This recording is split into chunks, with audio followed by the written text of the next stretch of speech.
সবাইকে স্বাগতম আজকের ভিডিওতে। আপনি কি জানেন মেঘ কি করে তৈরি হয়, মেঘ কেনই বা তৈরি হয়, কি বা কাজে আসে আমাদের? আমি বলবো মেঘ না থাকলে কোনো মানুষই বেঁচে থাকতো না পৃথিবীতে। আমরা অনেকে শুনে থাকি অতিরিক্ত বৃষ্টিপাত হলে নাকি আকাশে বৃষ্টির মাধ্যমে মাছ পড়ে। হ্যাঁ, এটা সত্য কথা। কিভাবে ঘটে থাকে তা আজকের এই ভিডিওতে জানাবো। আরও আপনারা জানবেন কি করে আকাশে মেঘ সম্ভবত ভেসে থাকে। আরও জানবেন আপনারা কি করে মেঘ ভাসমান অবস্থায় থাকে, কিন্তু আমরা এদিকে জানি কোনো পদার্থ উপর থেকে ছেড়ে দিলে তা মাটিতে এসে পড়ে। তাহলে মেঘ কেন মাটিতে এসে পড়ে না? এর কোনো না কোনো কারণ থাকা উচিত। তা জানতে হলে পুরো ভিডিওটি দেখতে থাকুন। আমরা প্রথমে জানবো মেঘ কেন তৈরি হয়। কোনো তো কারণ থাকা উচিত মেঘ তৈরির। মেঘ তৈরির মূল কারণে হলো বায়ুমণ্ডলে জলীয় বাষ্পের ঘনীভবন। যখন উষ্ণ আর্দ্র বায়ুর উপর দিয়ে উঠে তখন ঠান্ডা হয়।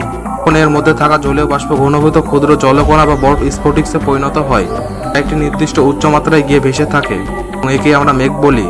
এই প্রক্রিয়ার জন্য বায়ুতে ধূলিকণা, ধোঁয়া বা অন্যান্য ক্ষুদ্র কণা থাকে, যাকে ঘনীভূত নিউক্লিয়াসের প্রয়োজন হয়। তার উপর জলীয় বাষ্প ঘনীভূত হতে পারে। মেঘ তৈরি না হলে আমরা কখনোই বেঁচে থাকতাম না। কারণ মেঘ সূর্যের আলোকে সরাসরি পৃথিবীতে প্রবেশ করতে দেয় না। এতে করে পৃথিবীর তাপমাত্রা অতিরিক্ত বৃদ্ধিও পায় না। আর যখন পৃথিবীর তাপমাত্রা অনেক বেশি বেড়ে যায় তখন বৃষ্টি হয়। এতে করে আমরা বলতে পারি পৃথিবীর তাপমাত্রা নিয়ন্ত্রণ করার কারিগরি হলো মেঘ। এবার আমাদের দ্বিতীয় টপিক হলো আকাশে কি করে মেঘ তৈরি হয়। মেঘ তৈরি হতে হলে বাতাসে সর্বদা জলীয় বাষ্প থাকা উচিত। বায়ু উত্থান বা উষ্ণ আর্দ্র বায়ুর উপর দিয়ে উঠে থাকে।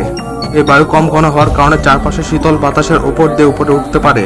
বায়ু যত উপরে উঠতে থাকে বায়ুমণ্ডলের চাপ ও তাপমাত্রা কমতে থাকে, ফলে বায়ু ঠান্ডা হয়। ঠান্ডা হওয়ার কারণে বাতাসে জলীয় বাষ্প ও গ্যাসীয় অবস্থায় থাকতে পারে না, ঘনীভূত হয়ে ক্ষুদ্র জলকণা বা বরফ স্ফটিক্সে পরিণত হয়। মেঘ তৈরি হতে হলে ভূমিকা রাখে ঘনীভূত নিউক্লিয়াসের ভূমিকা। জলীয় বাষ্প ঘনীভূত হওয়ার জন্য বায়ুতে উপস্থিত ধূলিকণা, ধোঁয়া বা অন্যান্য ক্ষুদ্র কণার প্রয়োজন হয়। এই কণাগুলো হলো ঘনীভূত নিউক্লিয়াস। তার উপর জলীয় বাষ্প জমা হয়ে ছোট ছোট জলকণা তৈরি করে। এই ক্ষুদ্র জলকণাগুলো যখন বাতাসে একত্রিত হয় একটি দৃশ্যমান ভর তৈরি করে, তখনই আমরা তাকে মেঘ বলে থাকি। আমরা একটা জিনিসকে লক্ষ্য করেছি, ভূমি থেকে আকাশের শেষ সীমানার ভেতরে মেঘ থাকে, অর্থাৎ মেঘের একটি স্তর থাকে। মেঘের উপর কোনো ধরনের মেঘ থাকে না। পৃথিবীর বায়ুমণ্ডলের স্তরে 5টি স্তর থাকে। আমরা 5টি স্তর নিয়ে আলোচনা করব না। আমাদের মেন টপিক হলো টপোস্ফিয়ার, সেটা নিয়ে কথা বলবো। মেঘ মূলত টপোস্ফিয়ার স্তরে তৈরি হয়। এটি পৃথিবীর সবচেয়ে নিচের স্তর। এই টপোস্ফিয়ারের স্তর যদি আমরা হিসাব করে বলতে যাই তাহলে 12 কিলোমিটার পর্যন্ত হতে পারে। আমরা বসবাসরত সকল স্থানই হলো আমরা এই টপোস্ফিয়ারের মধ্যেই। আমরা বসবাসরত স্থান থেকে দেখতে পাই বিমান, পাখি, এরা সবই টপোস্ফিয়ার স্তরের মধ্যেই থাকে। আমরা মেঘ, বৃষ্টি, ঝড়, তুষারপাত ইত্যাদি বিষয় টপোস্ফিয়ার স্তরে ঘটে থাকে। তবে অনেকে মনে করেন আকাশ থেকে মাছ পড়ে, কিন্তু বিষয়টা একটু ভিন্ন। আকাশ থেকে মাছ পড়ে একেবারে মিথ্যাও নয়, এটা সত্য ঘটনা। তবে একটি বিরল ঘটনা, সচরাচর দেখাই যায় না। এবার বলি কিভাবে হয়। যখন ঝড় বা টর্নেডো কোনো পুকুরে, নদী বা হাঁসের উপর দিয়ে যায়, তখন প্রচণ্ড ঘূর্ণিত বাতাসের সঙ্গে ছোট মাছ, ব্যাঙ এবং অন্যান্য জলজ প্রাণীগুলো টেনে নেয়। তখন এই হালকা জলজ প্রাণীগুলো বাতাসে ভেসে থাকে। এরা অনেক দূরে চলে যায়। ঝড় যখন শান্ত হয় বা ভারী বৃষ্টি হয়, সেই মুহূর্তে মাছগুলো মাটিতে এসে পড়ে। কারণ অনেকেই মনে করে আকাশ থেকে মাছ পড়েছে। আমরা ইতিহাস থেকে যদি কিছু উদাহরণ নিই তাহলে দেখতে পারবো হন্ডুরাসে প্রায় প্রতি বছরই মাছ বৃষ্টি হয়, কে বলে রেন অফ ফিশ। তবে ভারত, থাইল্যান্ড, অস্ট্রেলিয়া সহ পৃথিবীর বিভিন্ন জায়গায় এমন ঘটনার রেকর্ড রয়েছে। তাই বলা হয় আকাশে সত্যি মাছ জন্মায় না বা থাকে না, বরং ঝড়, বাতাস, বৃষ্টির কারণে পানি থেকে উঠে এসে আকাশ থেকে পড়ে বলে মনে হয়। আমরা জানি পৃথিবীর মাধ্যাকর্ষণ শক্তি, গ্র্যাভিটি, যা সবকিছু নিচের দিকে টানে। তাহলে মেঘ কেন মাটিতে এসে পড়ে যায় না?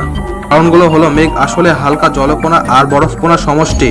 মেঘ দেখতে ভারী মনে হলেও ভেতরের কণাগুলো খুবই ছোট এবং মাইক্রোস্কোপীয়। প্রতিটি কণাগুলো এতই হালকা যে বাতাসের ভেতর ভেসে থাকতে পারে। বায়ুর ধাক্কার কারণে মেঘগুলো মাটিতে এসে পড়ে না, যেন বাতাসের ঊর্ধ্বমুখী ধাক্কা মেঘের কণাগুলোকে ভাসিয়ে রাখে। ফলে মধ্যাকর্ষণ টানেও মেঘগুলো মাটিতে এসে পড়ে যায় না। আমরা জানি যে বস্তুর ঘনত্ব অনেক বেশি কম সেই বস্তু বাতাসে বেশি থাকতে পারে। যেমন উদাহরণ হলো বাতাস। মেঘের ঘনত্ব বাতাসের থেকে একটু বেশি, এই কারণে মেঘ ভেসে থাকতে পারে। যখন মেঘে থাকার কণাগুলো ভারী হয়ে যায় তখন মেঘের ভেতরের কণাগুলো ধীরে ধীরে বড় হতে থাকে এবং ভারী হয়ে যায়। তখন তারা বাতাসে ভাসতে পারে না, তখন বৃষ্টি বা তুষারপাতের মাধ্যমে মাটিতে এসে পড়ে।